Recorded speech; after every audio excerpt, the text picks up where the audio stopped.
मैं प्यार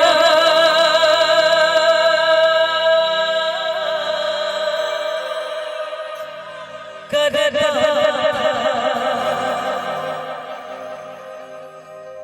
हो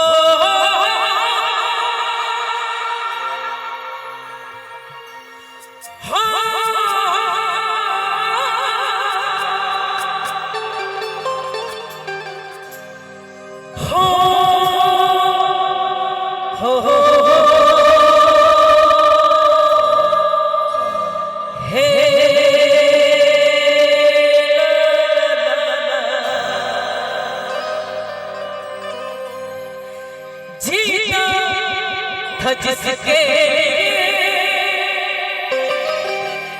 जिसके लिए मरता था।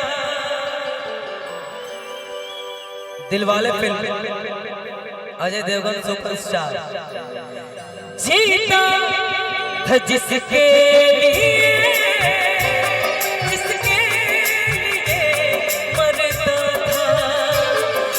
ऐसी लड़की थी जिसे मैं प्यार करता था।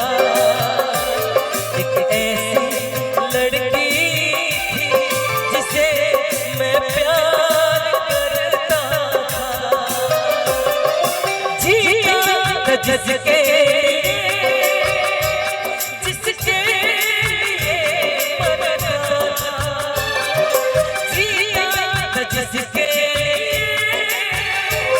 जिसके मरता था। एक ऐसी लड़की जिसे मैं प्यार करता था। एक ऐसी लड़की जिसे मैं प्यार